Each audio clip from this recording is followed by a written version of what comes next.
আমি doctor Alok Kumar Guha, MD, DCH. আমি West Bengal health সার্ভিসে 25 বছর কাজ করার পর এখন রিটায়ার্ড। আমি দমদম ক্যান্টনমেন্টে প্রায় 52 বছর ধরে আমি এখানে প্র্যাকটিস করছি। আমি যেরকম মেডিসিনের ফিল্ডেও আসি, তেমনি আমি চিলড্রেনদেরও দেখাশোনা করি।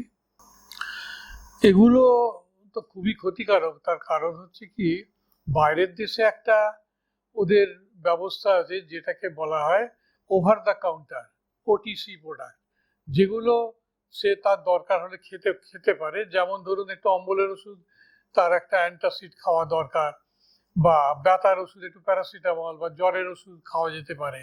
এই রকম জাতীয় ওষুধ কিছু ওটিসি প্রোডাক্ট আছে, সে দোকান থেকে কিনে খেতে পারে। কিন্তু আজকাল দেখা যাচ্ছে যে দোকানে গেলেই দোকানদারও তাকে অ্যান্টিবায়োটিক দিয়ে দিচ্ছে, বা এমন সমস্ত ওষুধ দিচ্ছে যেগুলো ডাক্তারের প্রেসক্রিপশন ছাড়া দেওয়া উচিত না। এইগুলো খুবই ক্ষতিকর, সমাজের পক্ষে ক্ষতিকর, এবং অ্যান্টিবায়োটিক অ্যাবিউজ হলে, এই অ্যান্টিবায়োটিকের রেজিস্ট্যান্স ডেভেলপ করলে এটা সোসাইটির পক্ষে খুবই ক্ষতিকর।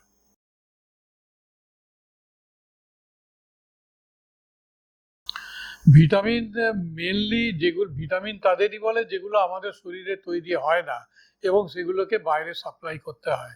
সেই রকম খাবার দাবার, যেমন ফল মূল, তারপরে একটু মাংস, মাছ, মাংসর মধ্যে একটু লিভার, এই সমস্ত খেলে ভিটামিনগুলো ইউজুয়ালি শরীরে অভাব হয় না, এবং এগুলো তার খাবার দাবারের মধ্যে দিয়েই সেগুলো যায়, সেগুলো খাওয়া উচিত।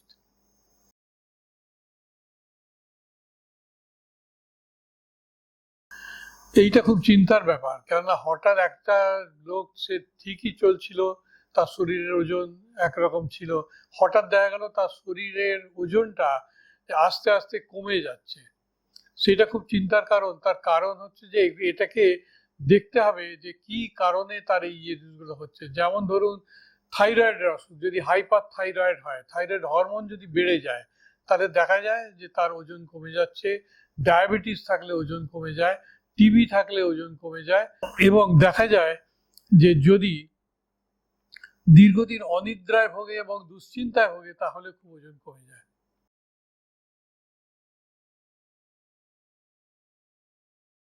ওজন ওজন কমে যাওয়া যেরকম একটা চিন্তার ব্যাপার, হঠাৎ বৃদ্ধি পাওয়াটাও সেটাকে সেটাও একটা তার কারণ। কারণ এই যেটা ওজন বাড়া, তাকে আমরা ওবেসিটি বলে থাকি। এই ওবেসিটিতে দেখা যায় যে অনেক রোগ শরীরে বাসা বাঁধে। যেমন ধরো ব্লাড প্রেশার, ব্লাড সুগার, এই সমস্তগুলো বাড়তে পারে। এবং ওজন বাড়ার জন্য তার হার্টের অসুখ, তার শরীরের অসুখ, যেমন তার শিরদাঁড়ার অসুখ, তার বোনসের জয়েন্টের অসুখ, এইসবগুলো হতে পারে। সুতরাং ওজনটাকে তার নিয়ন্ত্রণের মধ্যে রাখাটা অত্যন্ত জরুরি।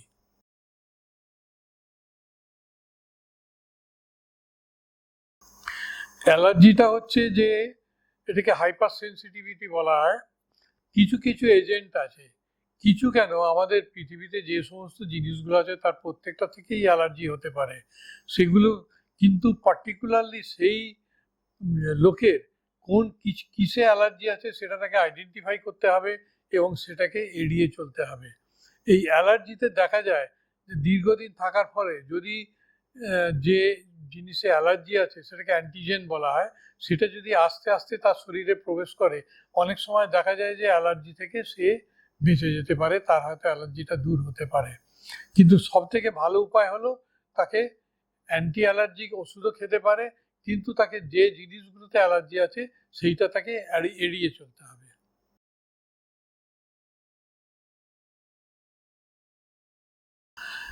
এটা দেখা যায় যে সেরে যায় না, কিন্তু অনেক সময় দেখা যায় তার পরিবেশ যদি পরিবর্তন হয়, বা যে জিনিসগুলো থেকে তার অ্যালার্জি আছে সেগুলো যদি কমে যায়, বা তাকে ডিসেন্সিটাইজেশন হয়, যে তার খুব কম ডোজে সেগুলো থাকতে থাকতে শরীরে আস্তে আস্তে তার ডিসেন্সিটাইজেশন হতে পারে, সেক্ষেত্রে সে হয়তো পার্মানেন্টলি সেই অ্যালার্জি থেকে ভালো হতে পারে।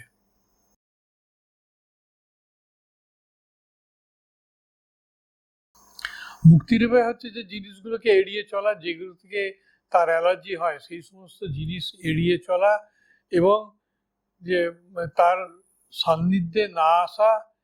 কিছু কিছু ওষুধ আছে, যেমন অ্যান্টি অ্যালার্জিক ওষুধ আছে, সেইটা সেই ডাক্তারের পরামর্শ নিয়ে খেতে পারে।